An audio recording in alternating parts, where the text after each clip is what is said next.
నమస్తే SDV news కు స్వాగతం. నేను సుధా. వార్తల్లో ముందుగా ముఖ్యాంశాలు. విశాఖ ఆర్కే బీచ్ లో వైఎంసీ ఎదురుగా 1,60,00,000తో ఫ్లోటింగ్ బ్రిడ్జ్ ప్రారంభించిన ఎంపీ సుబ్బారెడ్డి, మంత్రి అమర్నాథులు.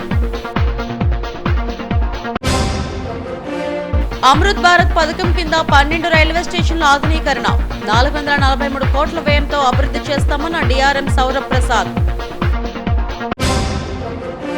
విశాఖలోని యాదవులు ముఖ్యమంత్రి జగన్ కు అడ్డాగా నిలుస్తున్నారు. ఎండాడలో యాదవ భవనం శంకుస్థాపన కార్యక్రమంలో మంత్రులు, నేతలు వెల్లడి.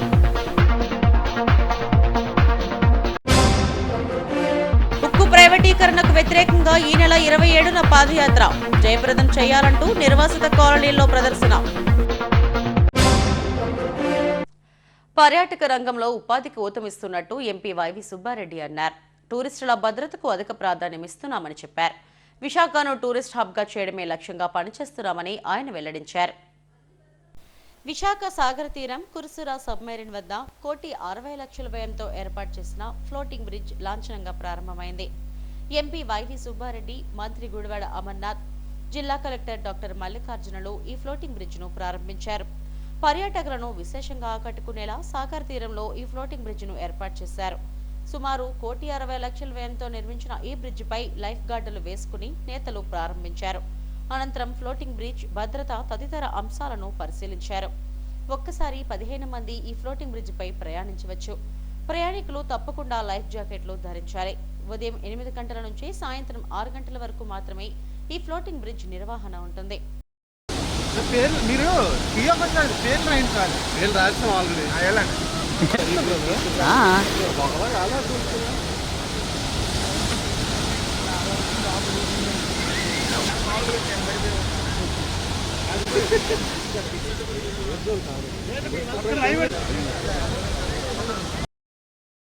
విశాఖ కేంద్రంగా రాష్ట్ర ప్రభుత్వం సాగర్ తీరంలో 25 కిలోమీటర్ల మేర పలు ప్రాజెక్టులు చేపట్టిందని ఎంపీ వైవి సుబ్బారెడ్డి చెప్పారు.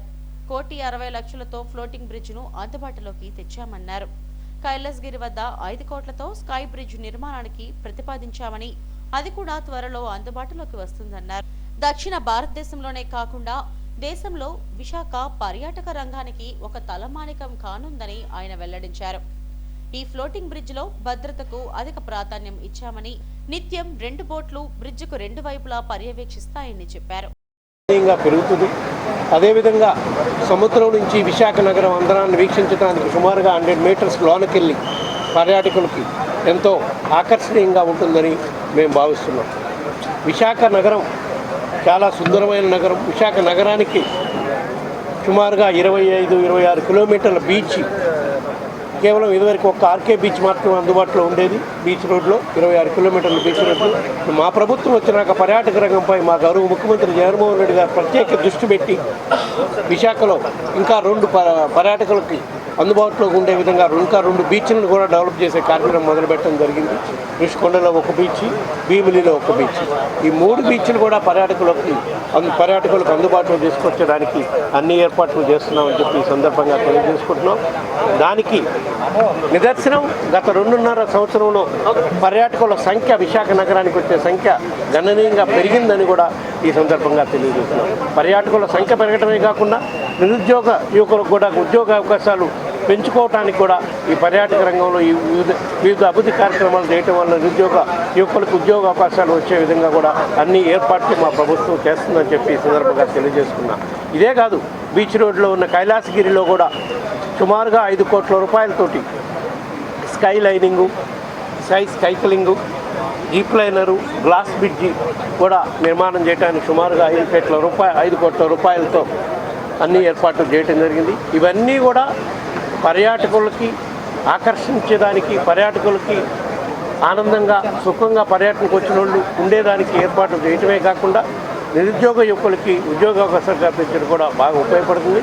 ఇందులో ఈ రోజు చేసిన ఫ్లోటింగ్ బ్రిడ్జిలో కానివ్వండి, రేపు కైలాసగిరిలో ఖర్చు పెట్టబోయే 5 కోట్ల రూపాయల్లో కానివ్వండి, ప్రభుత్వం సైడ్ నుంచి ఒక్క పైసా ఖర్చు లేకుండానే అన్ని పబ్లిక్ ప్రైవేట్ పార్టిసిపేషన్ కింద పీపీఈ మోడ్లో నిర్మాణం చేసి ప్రజలకు అందుబాటులోకి తీసుకురావడం జరుగుతుంది.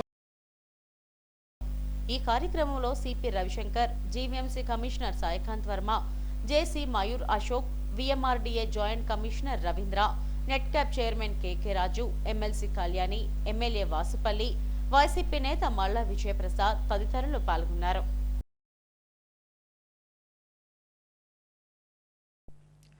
అమృత భారత్ పథకం కింద వాల్తేరు డివిజన్లో 12 రైల్వే స్టేషన్ల పునరుద్ధరణ, 4 ఆర్ఓబీల నిర్మాణాలు చేపడుతున్నట్టు డీఆర్ఎం సౌరభ్ ప్రసాద్ చెప్పారు. తన కార్యాలయంలో ఆయన మీడియాతో మాట్లాడారు. ఆయా రైల్వే స్టేషన్లకు సంబంధించిన నమూనా చిత్రాలు ప్రదర్శించి వాటి గురించి వివరించారు. ప్రధాని మోడీ విశాఖ వస్తే ఆయన చేతుల మీదుగా శంకుస్థాపనలు చేసేలా ప్రణాళికలు చేస్తున్నట్టు చెప్పారు. ఏపీలో అరకు, సింహాచలం, కొత్తవలస, పార్వతీపురం, బొబ్బిలి, చీపురుపల్లి, శ్రీకాకుళం రోడ్, నౌపాడ, ఒడిశాలోని పర్లాకిమిడి, జైపూర్, రాయగడ, కోరాపుట్ స్టేషన్లను అభివృద్ధి చేస్తున్నట్టు చెప్పారు. వీటినన్నింటినీ వచ్చే ఆర్థిక సంవత్సరంలోగా పూర్తి చేస్తామన్నారు. ఇప్పటికే టెండర్ల ప్రక్రియ పూర్తయిందని, కొన్ని ప్రాథమిక స్థాయిలో ఉన్నాయని వెల్లడించారు. 443 కోట్లతో స్టేషన్ల అభివృద్ధి చేస్తున్నట్టు చెప్పారు. సింహాచలానికి 19.98 కోట్లు, కొత్త వలసకు 18.77 కోట్లు, అరకుకు 16.31 కోట్లు వెచ్చిస్తున్నట్టు వెల్లడించారు. అంతర్జాతీయ ప్రమాణాలకు అనుగుణంగా 2 అంతస్తుల్లో వాణిజ్య అవసరాలకు ఉపయోగపడేలా ఈ స్టేషన్లు అభివృద్ధి చేస్తామన్నారు.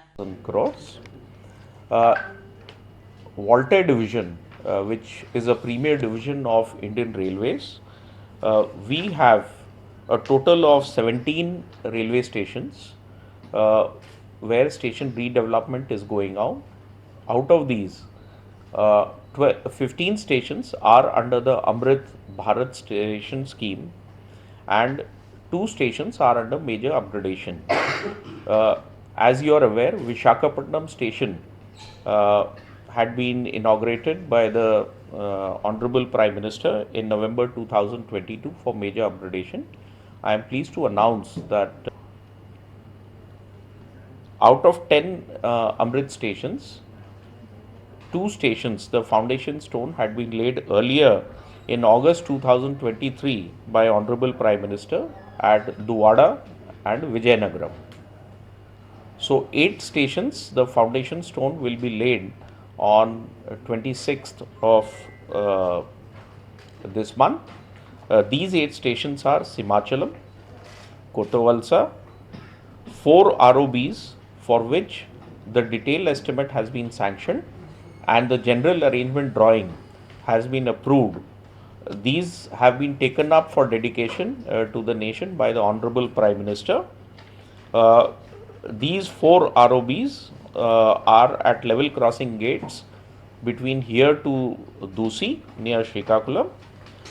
The total cost of these ROBs is 218.13 crores. Therefore, the Visakha జిల్లాలో ముఖ్యమంత్రి జగన్మోహన్ రెడ్డికి యాదవులు అడ్డాగా ఉన్నారని మాజీ మంత్రి అనిల్ కుమార్ యాదవ్, విశాఖ ఎంపీ అభ్యర్థి బొత్స ఝాన్సీలు తెలిపారు. ఎంపీలు సుబ్బారెడ్డి, ఎంవివి సత్యనారాయణ, మేయర్ గొలగాని, మంత్రి కారుమూరి, స్థానిక ఎమ్మెల్యే ముత్తంశెట్టిలతో కలిసి ఎండాడలో యాదవ భవన నిర్మాణానికి భూమి పూజ చేశారు. ఎండాడలో సూసాల ప్రాంగణంలో యాదవ భవనం నిర్మాణానికి అంకురార్పణ జరిగింది. మేయర్ గొలగాని హరివెంకట్ కుమారి నాయకత్వంలో ముఖ్యమంత్రి జగన్మోహన్ రెడ్డి యాదవ భవనం నిర్మించడానికి అంగీకరించారు. దానికి అంకురార్పణ చేశారు. ఎంపీలు వైవి సుబ్బారెడ్డి, ఎంవివి సత్యనారాయణ, మంత్రి కారుమూరి నాగేశ్వరరావు, మాజీ మంత్రులు అనిల్ కుమార్ యాదవ్, ముత్తంశెట్టి శ్రీనివాసరావు, ఎంపీ అభ్యర్థి బొత్స ఝాన్సీ తదితరులు శాస్త్రోక్తంగా శంకుస్థాపన చేశారు.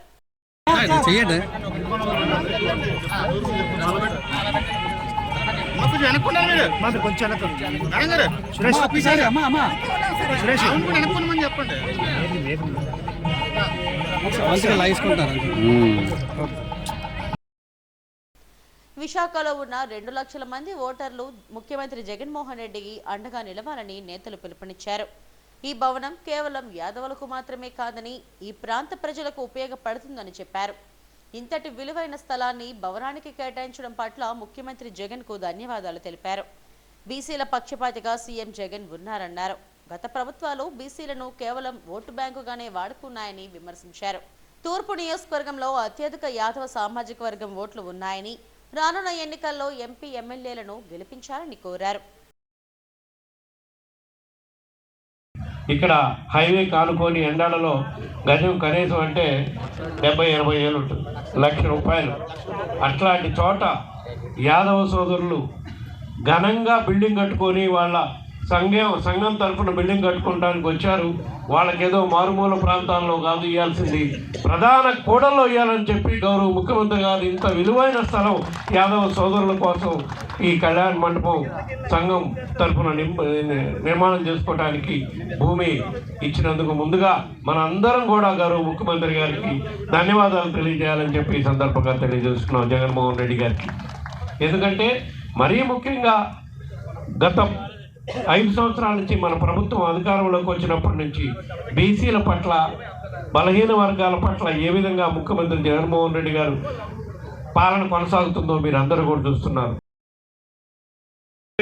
వల్ల సన్నిధి మరి అతన్ని యాదవ సన్నిధిగా మార్చి మరి దాన్ని మొదటి దర్శనం ఏర్పాటు చేసి వంశ పారంపర్యంగా చేసిన ఘనత జగన్మోహన్ రెడ్డి గారికి. అది మీకు తెలీదు.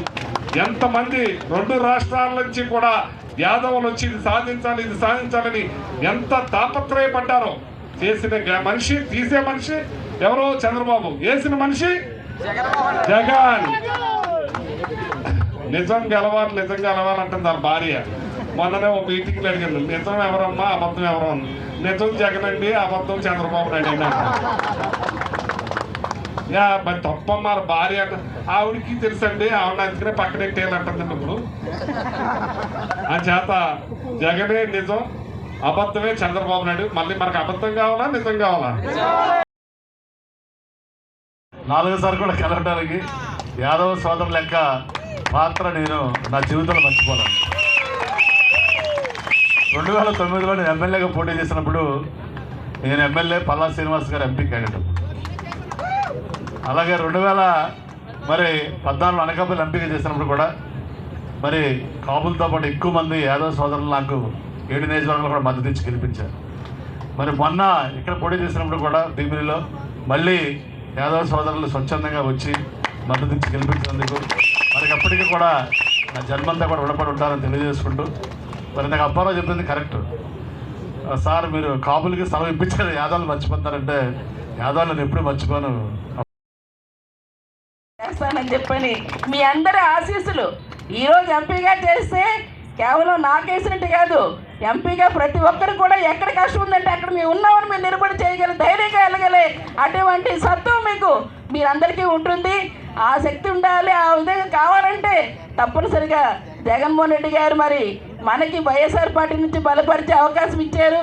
మరి ఆయనకి మీరందరూ కూడా అండగా వెంటగా ఉండాలి.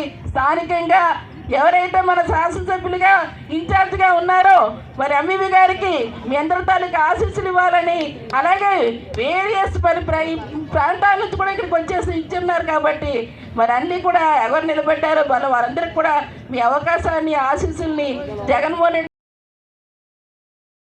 ఇక్కడ కూడా వేయాలి. మనం ఇక్కడ కూడా వేస్తేనే ఇంకొక 2 తెచ్చుకోగలుగుతాం అని చెప్పి మన అందరినీ కూడా అడుగుతా ఉన్నా. కాబట్టి అక్కడ నాకు అన్ని కులాలు వేయాలా, అక్కడ నాకు కాపులు వేయాలా, వేరే కులాలు వేస్తేనే కదా నేనైనా ఎంపీ అవుతాను. అట్లా ఇక్కడ వేరే వాళ్ళకి ఇచ్చినప్పుడు మీరందరూ కూడా నిలబెడితేనే కదా వాళ్ళందరూ అవుతారు.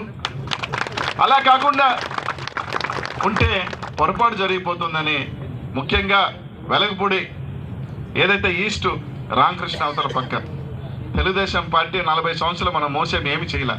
ఈసారి ఒకసారి జగన్ అని చూద్దాం. వైజాగ్లో 2 లక్షల ఓట్లు ఒకే గుద్దుడితో ఫ్యాన్ కేసు చూడండి. వైజాగ్లో ఎంతమందికి మనకి వస్తాయి. వైఎస్ఆర్సీపీలో వైజాగ్లో జగన్మోహన్ రెడ్డికి అడ్డా ఎవరు అంటే అది యాదవులు అనే విధంగా మనం ముందుకు వెళ్దాం. కార్యక్రమంలో ఎమ్మెల్యేలు నాగిరెడ్డి, నెట్క్యాప్ చైర్మన్ కేకే రాజు, నగర వైసీపీ అధ్యక్షుడు కోలాగురులు, యాదవ సామాజిక వర్గం నాయకులు పెద్ద సంఖ్యలో పాల్గొన్నారు. తిరుమల వెంకటేశ్వర స్వామి ఆలయానికి వాయువ్య దిశలో వెలిసిన కుమారధార తీర్థ ముక్కోటి ఉత్సవం ఘనంగా నిర్వహించారు. మాఘమాసంలో పౌర్ణమి నాడు కుమారధార తీర్థ ముక్కోటిని నిర్వహించడం ఆనవాయితీ. ఈ పర్వదినాన ప్రకృతి సౌందర్యాల నడుమ కుమారధార తీర్థాన్ని దర్శించి స్నానమాచరించడాన్ని భక్తులు ప్రత్యేక అనుభూతిగా భావిస్తారు. భక్తులు కొండ మార్గంలో సౌకర్యవంతంగా నడిచేందుకు వీలుగా ఇంజనీరింగ్, అటవీ విభాగాల అధికారులు తగిన ఏర్పాట్లు చేశారు. అన్నప్రసాదం విభాగం ఆధ్వర్యంలో పాప వినాశనం డ్యాం వద్ద ఉదయం 6 గంటల నుంచి భక్తులకు ప్రసాదాన్ని అందించారు. శ్రీవారి సేవకుల సాయంతో భక్తులకు అందజేశారు. పోలీస్ అధికారులతో సమన్వయం చేసుకుని టీటీడీ భద్రతా విభాగం అధికారులు ట్రాఫిక్ను క్రమబద్ధీకరించారు.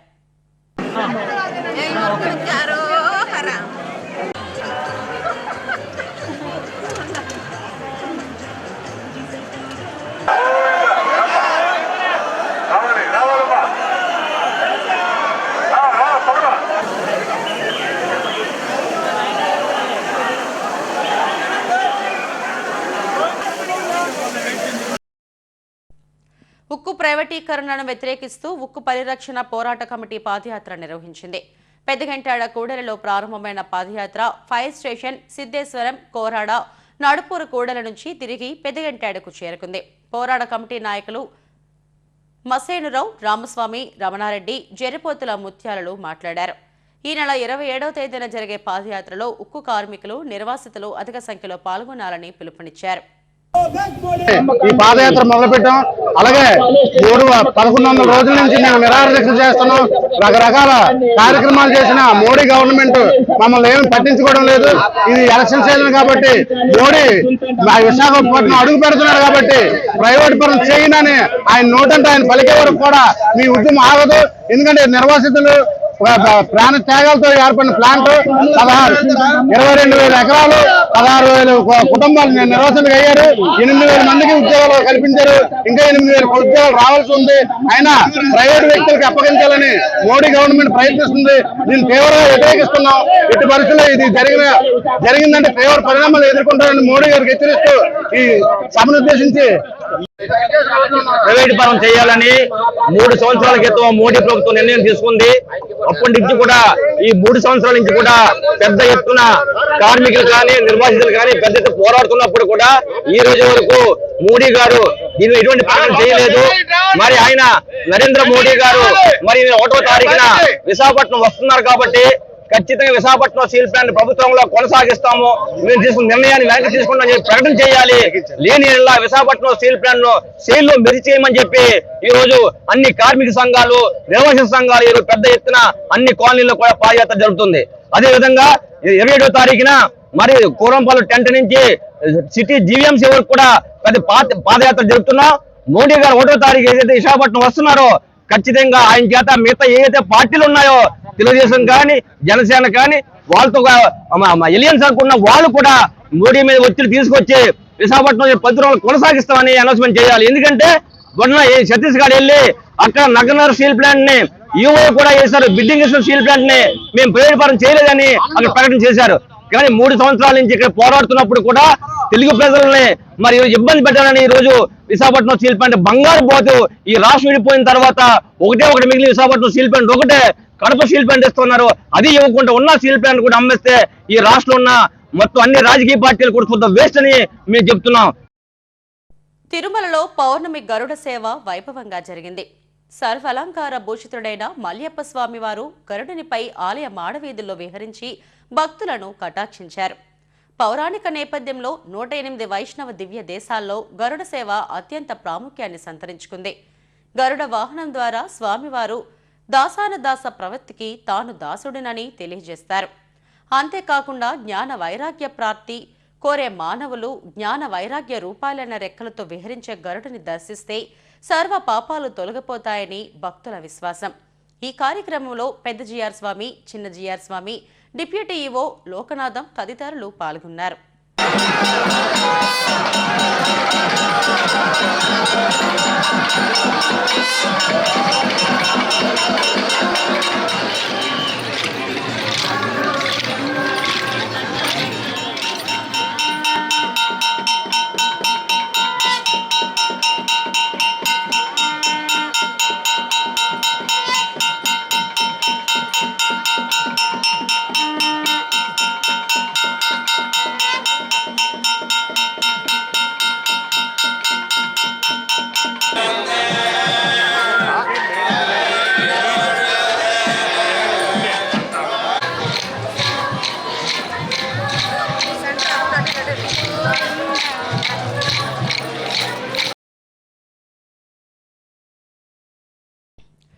విశాఖ లలితాపీఠంలో అమృతోత్సవాలు వైభవంగా ముగిశాయి.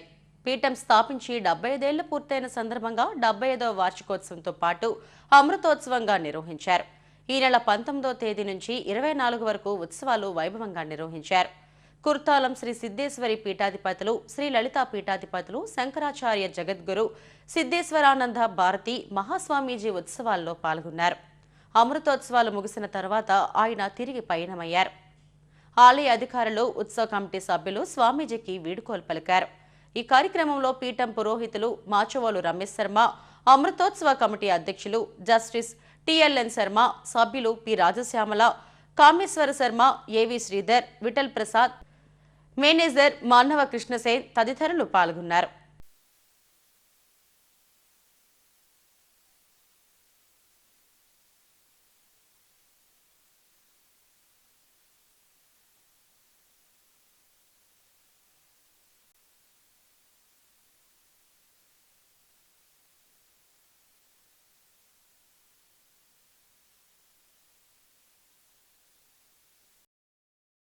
తిరుమల శ్రీవారిని పలువురు ప్రముఖులు దర్శించుకున్నారు. MLC Srikanth, Telangana high court judge Sudha, సంగీత దర్శకుడు హర్షవర్ధన్, రామేశ్వరరావులు వేరువేరుగా శ్రీవారి సేవలో పాల్గొన్నారు. వీరికి ఆలయ అధికారులు స్వాగతం పలికి దర్శన ఏర్పాట్లు చేశారు. ఆలయం వెలుపల మ్యూజిక్ డైరెక్టర్ హర్షవర్ధన్ మీడియాతో మాట్లాడారు. ప్రభాస్తో ఓ సినిమాకు ఒప్పందం చేసుకున్నానని చెప్పారు. ఇటీవల విడుదలైన యానిమల్ సినిమా సంగీతం గొప్ప హిట్ ఇచ్చిందన్నారు. దీనంతటికీ తిరుమల శ్రీవారే కారణమని, ఆ సినిమా చేసిన తరువాత తాను ముంబై నుంచి నేరుగా తిరుమలకు వచ్చానని చెప్పారు. అందరికీ నమస్కారం అండి. నేను హర్షవర్ధన్ రామేశ్వర్. స్వామివారిని దర్శనం చేసుకోవడానికి వచ్చాను. యానిమల్ హిట్ అయ్యి మంచి విజయవంతంగా మంచి అవార్డులు, ఫిల్మ్ఫేర్ వస్తే వచ్చి మొక్కుంటాను అనుకున్నాను. అలాగే స్వామివారు నాకు బ్లెస్ చేశారు. సో వచ్చి స్వామివారి దర్శనం చేసుకున్నాను. సో చాలా హ్యాపీగా ఉంది, ఆనందంగా ఉంది స్వామివారి ఆశీస్సులు తీసుకొని చేస్తున్నానండి. లైనెస్ అని చెప్పి తెలుగులో, ఇంకా స్పిరిట్ ప్రభాస్ గారిది స్టార్ట్ అవబోతుంది త్వరలో.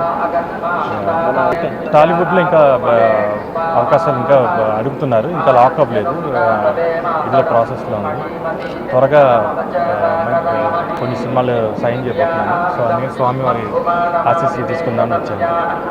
ఇటీవల అది చాలా పెద్ద హిట్ అయిందండి. అంటే అందరికీ మెయిన్గా పాటలు కాకుండా మ్యూజిక్ పరంగా చాలా పెద్ద హిట్ రీచ్ అయింది. సో దానికి చాలామంది అడుగుతున్నారు. అంటే అనుకోలేదు అది. నేను ఆ సినిమా ఫినిష్ చేసి డైరెక్ట్ బాంబే నుంచి ఇక్కడ స్వామివారి దగ్గరికి, అలాగే అంటే 3 గంటలు అక్కడ ఫ్లైట్ ఎక్కి ఫినిష్ చేసి ఇక్కడికి వచ్చి వెంటనే పైకి వచ్చాను దర్శనానికి స్వామికి, మన శ్రీవారి మెట్ల దగ్గర నుంచి. ఆ స్వామివారే నాకు ఆశీర్వాదం చేశారు. సో సినిమా పెద్ద హిట్ అయింది. సో అందరూ మా బృందం అంతా చాలా హ్యాపీగా ఉన్నారు. ఆ సినిమా ఇంత అందరికీ ఒక పెద్ద గుర్తింపు తీసుకొచ్చింది. సో అందుకే చాలా థ్యాంక్స్ అండి. స్వామివారికి రుణపడి ఉంటారు. ఇప్పుడు మాధవదారలోని లీలా మాధవస్వామి ఆలయంలో మాఘ పౌర్ణమి వేడుకలు వైభవంగా జరిగాయి. పెద్ద సంఖ్యలో భక్తులు పుణ్యస్నానాలు ఆచరించారు. వేలాదిగా భక్తులు తరలిరావడంతో జలధార ప్రాంతం జనసంద్రంగా మారింది. విశాఖ నుండే కాకుండా పలు ప్రాంతాల నుండి పెద్ద సంఖ్యలో భక్తులు తరలివచ్చారు. పుణ్యస్నానాలు ఆచరించేందుకు వచ్చిన భక్తులకు భారీ అన్న సమారాధన నిర్వహించారు. సనపల సూర్యనారాయణ, అన్నపూర్ణ దంపతుల కుమారుడు సత్యనారాయణ ఆధ్వర్యంలో 3000 మందికి అన్నప్రసాదం అందజేశారు. మాఘమాసం నాడు పుణ్యస్నానాలు ఆచరిస్తే అంతా మంచి జరుగుతుందని ఆలయ అర్చకులు నరసింహం, శ్రీనివాసం, గోవిందులు తెలిపారు. ఇక్కడ భక్తులు ఏం కోరుకుంటారో అది నెరవేరుతుందని తెలిపారు. భక్తులకు ఎటువంటి ఇబ్బంది లేకుండా పోలీసులు బందోబస్తు నిర్వహించారు. ఈ కార్యక్రమంలో పప్పల వరాహ నరసింహం, రాము, సునీత తదితరులు పాల్గొన్నారు.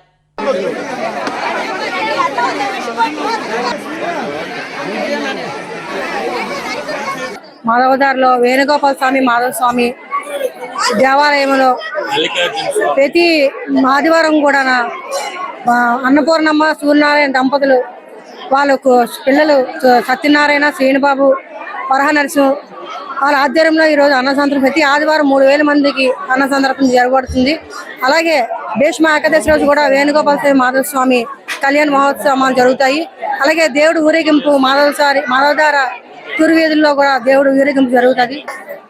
సనపల శ్రీనివాసం, సనపల వరహ నరసింహం, సనపల గోవింద స్వామి, ఈ మాధవ స్వామి తాలూకా ఎస్టేట్ అంతను సింహాచల దేవస్థానం కబ్జా చేసి ఆక్యుపై చేసుకుంది.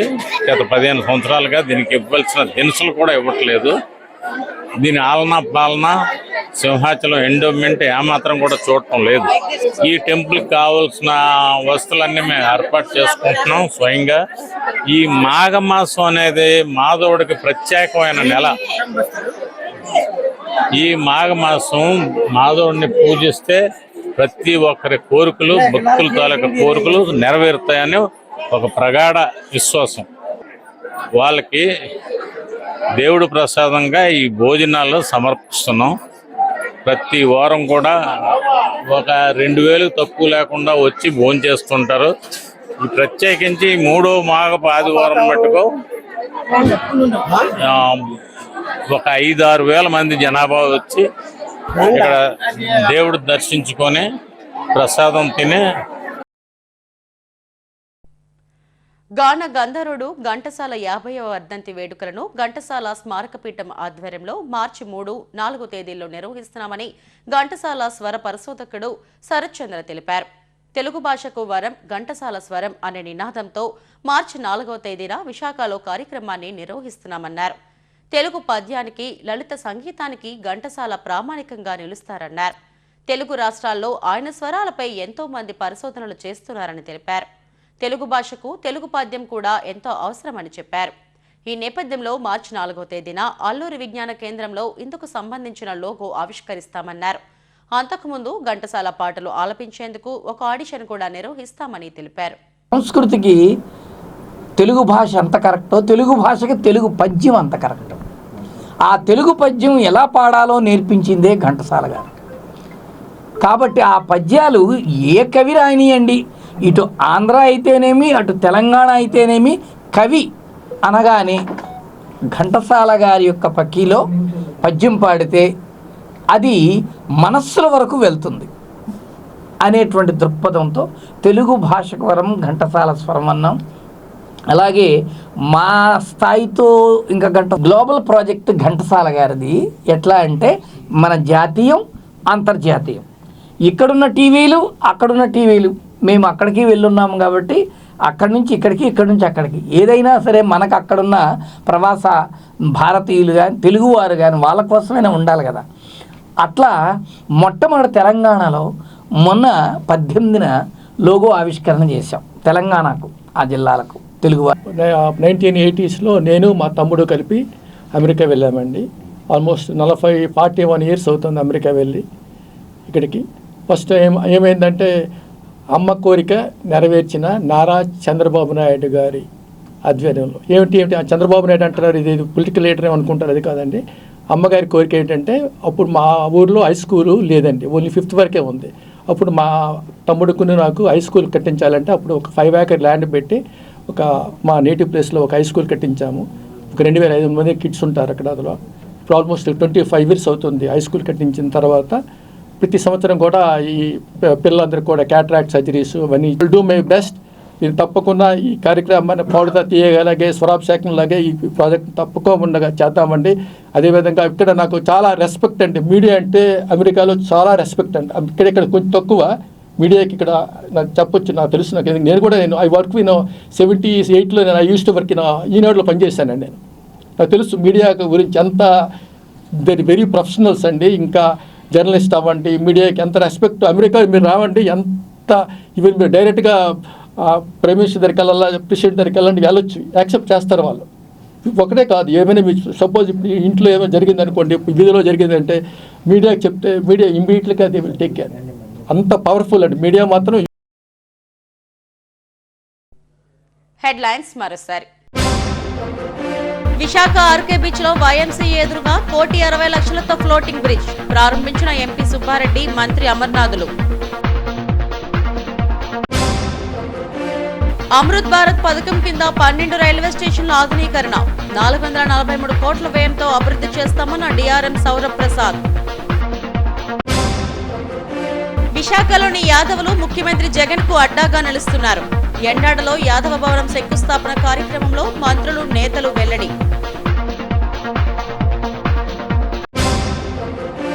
ఉక్కు ప్రైవేటీకరణ ప్రైవేటీకరణకు వ్యతిరేకంగా ఈ నెల 27న పాదయాత్ర జయప్రదం చేయాలంటూ నిర్వాసిత కాలనీల్లో ప్రదర్శన. ఈ వార్తలు ఇంతటితో సమాప్తం. మరిన్ని వార్తా విశేషాల కోసం చూస్తూనే ఉండండి SDV న్యూస్. నమస్తే.